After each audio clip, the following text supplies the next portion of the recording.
Okay, hi, it is Thursday, March the 24th, and I've had my meeting, and I still don't have my painting, which I wasn't expecting to get it back, back the day of the meeting, but it didn't go well. Basically, what happened is, Mom and I, we came early and we sat in the waiting room. Dr. Searcy, he was actually there before Aguillard, and so he was kind of there to I guess serve as Aguillard's witness. I'm not sure, but so he was there, and we went in first, and we sat and talked on the couch and stuff with Searcy, kind of passing time, and then Aguillard showed up, and he greeted us, and basically, first of all, he started off with, oh, Jordan, you're not in trouble, and I just want you to know that straight off.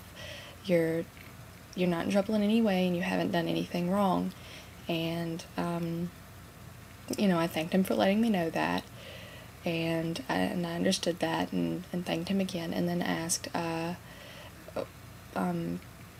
could I have my painting back? Mom actually posed the issue first, saying, that it was her understanding that they had a painting of mine, and we were wondering when we could get it back. And basically, well, not even basically, exactly, he said that they couldn't divulge any information because the painting was part of a larger legal issue concerning a professor, and while this had nothing to do with me, they could not give me my painting back. And they were pretty solid on that, and I was really glad I had Mom, because I was asking these questions, and I was getting a little upset. I didn't raise my voice, and I wasn't angry, but I was getting upset, and basically, I wanted to know, when was I gonna get my painting back? And it came to the issue of asking, why was it taken, and how could it possibly be taken and held? And he was saying that it was removed from storage on campus, which is incorrect. It wasn't in any form of storage.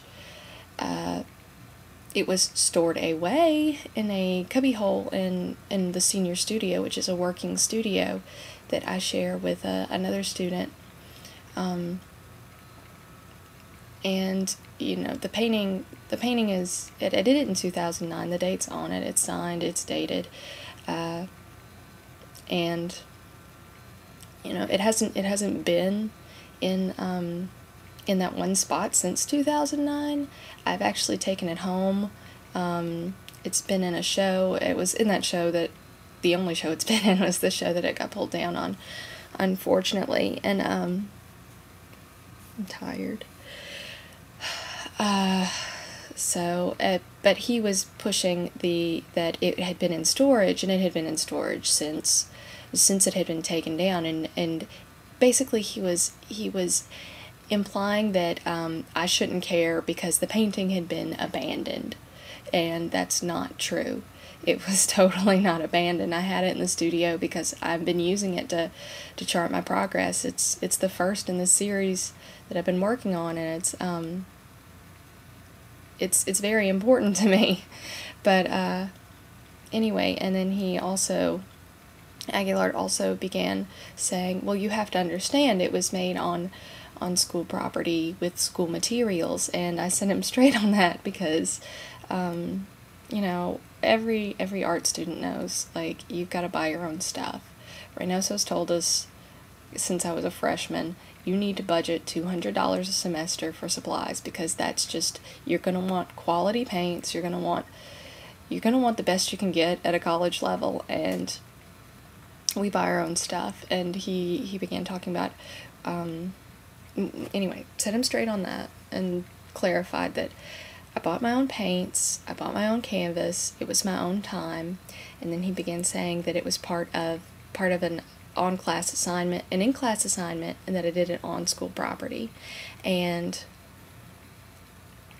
this may have been part of an assignment. If it was, it would have had to have been an assignment with, we have this assignment where we do a figurative work, and that's basically the only definition you get, and it can be whatever your interpretation of that is. I've seen people do very abstract things that loosely reference the figure. I've seen people... Anyway, the whole point is, the assignment was not paint a naked woman to offend the administration. And he was basically implying that that was the case. And it's not. And I pointed that out, you know, that this painting was done. It was my idea. I wasn't told to do such in the assignment.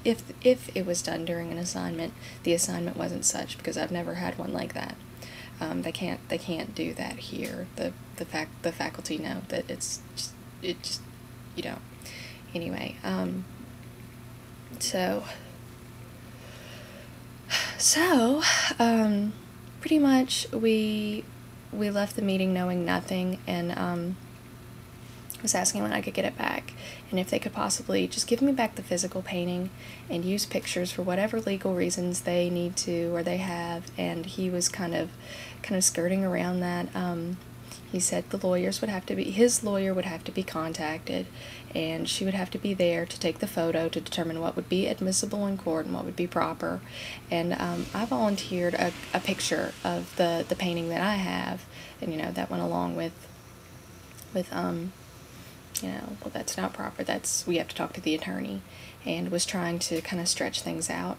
My mom said that, you know, pointed out with technology what it is, he could probably call the attorney, have the picture taken today, and the painting returned to us by you know, the end of that day. Not today, but the day of the meeting.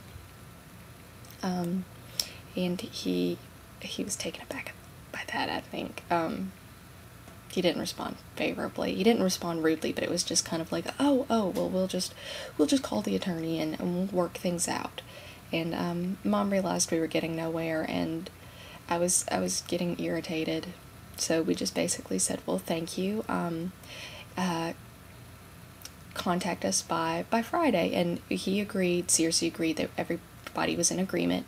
You know, Friday's the day that something will be done, and we left Mom left her home cell number. I left my cell number with Joseph Cole.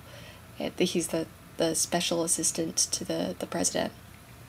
And, you know, we should be hearing something. But, meanwhile, back at the camp, more craziness. It turns out there has been an email circulating with my painting, a picture taken of my painting in it, saying that, kind of serving as a warning, sort of derogatory, like saying that this is the kind of work that has been done on campus, and this is the kind of work that students are doing under the watchful eye of now former Professor Reynoso. And you know, it's meant to be derogatory, and it kind of hurts. But anyway,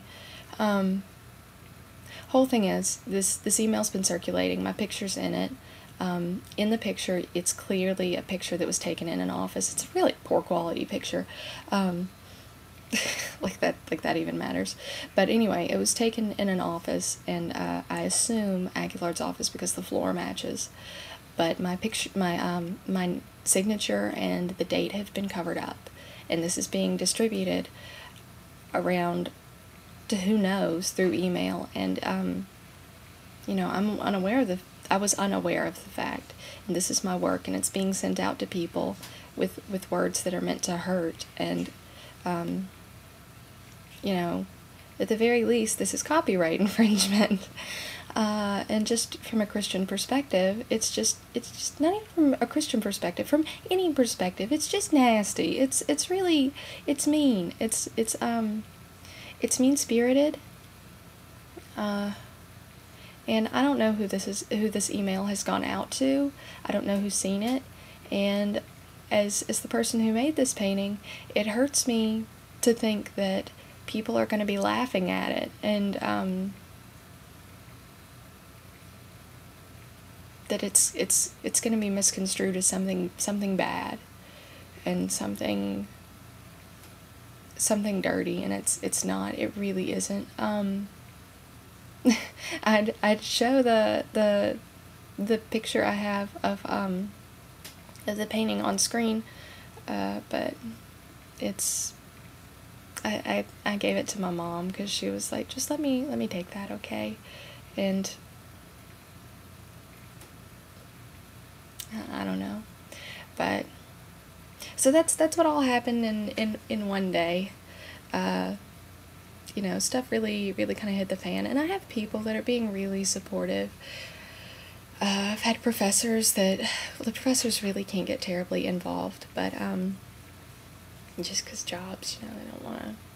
Anyway, I actually had a professor today, Miss Steele. She's a sweetheart, and she's great, but she's afraid to be my friend on Facebook because she just can't afford to get caught up in this mess because she's an adjunct and it's a semester to semester basis, and she likes a job,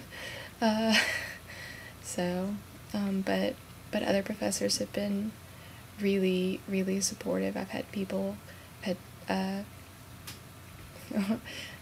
Dr. Culpepper, you know, he sends me notes, and not notes, but like just post on Facebook and just be like, hey, if you need anything, let me know. And he, you know, I'm not gonna say as to, I haven't talked to him about any of this, and I really don't want to get him involved. And I'm in a situation where,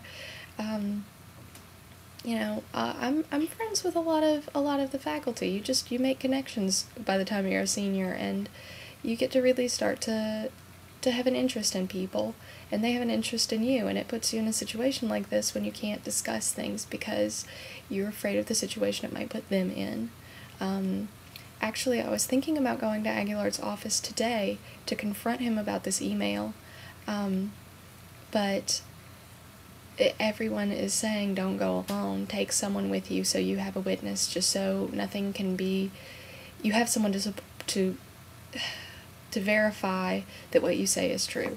And I think that's sad, it's depressing, and it's honestly a little bit disgusting that at a Christian college we can't trust our president we can't trust him, just basically we can't trust him. We can't trust him to stick to the same story, stick to the truth, not change the words. And honestly, I think I'm praying for him. That's all I can say. I'm praying for him because he doesn't think what he's doing is wrong, and he doesn't see how it's hurting people. And I think if he did, he wouldn't do this.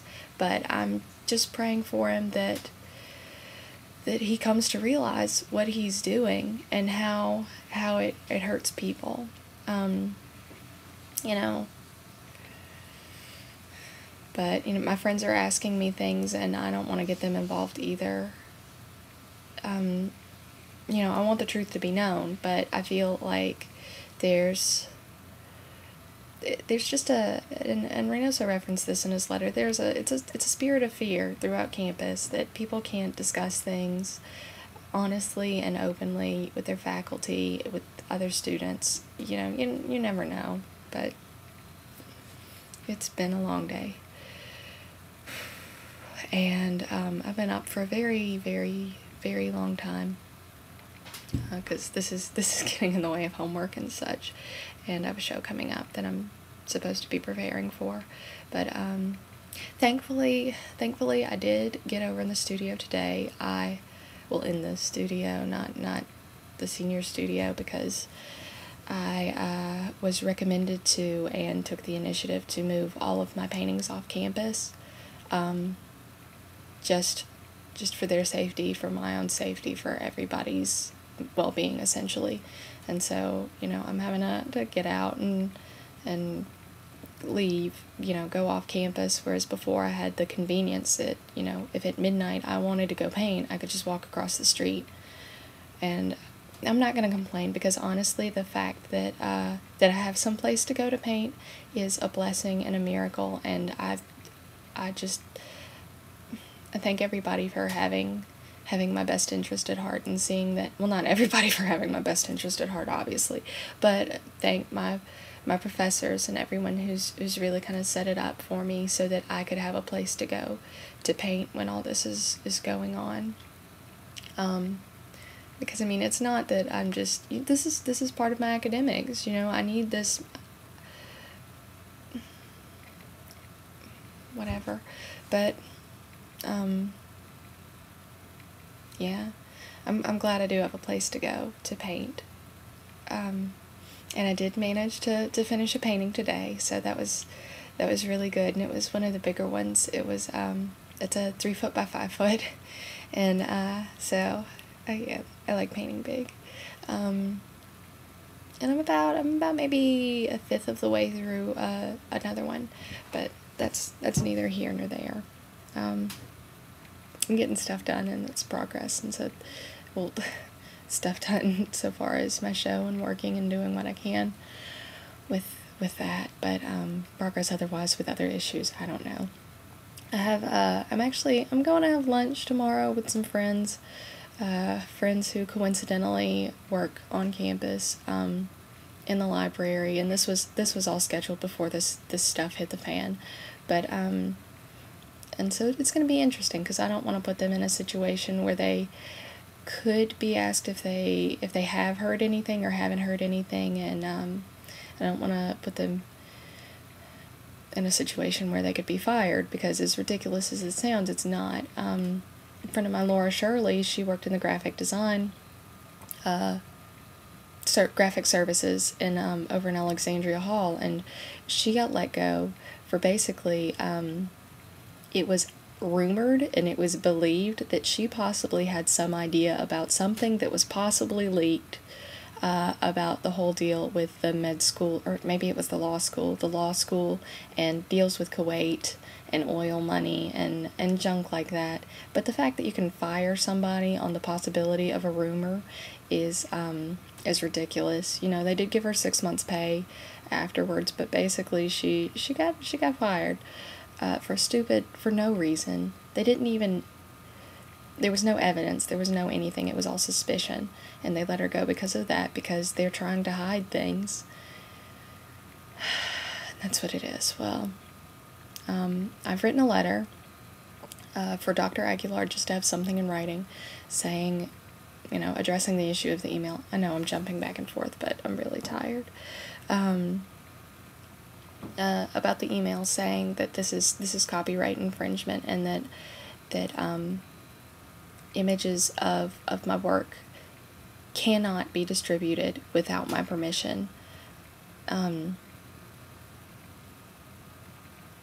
And we'll see how that goes. I'm gonna bring it to him tomorrow. We agreed on Friday in the meeting, and I'm giving him till the end of the business day on Friday, and his business day ends at 3-ish, maybe 4, I don't know. But anyway, see how it goes. And next time I record another one of these, I'll hopefully have something better to report, and hopefully I won't look like like this, looking kind of raggedy, but it is what it is, and things get better with time and proper handling. And while I can't hope for proper handling on all parts, I'm doing what I can, and you know, nobody's gonna stop time, so, you know, at least my consolation is I have one more semester, and that's it. So, if they don't kick me out. Anyway, good night, self.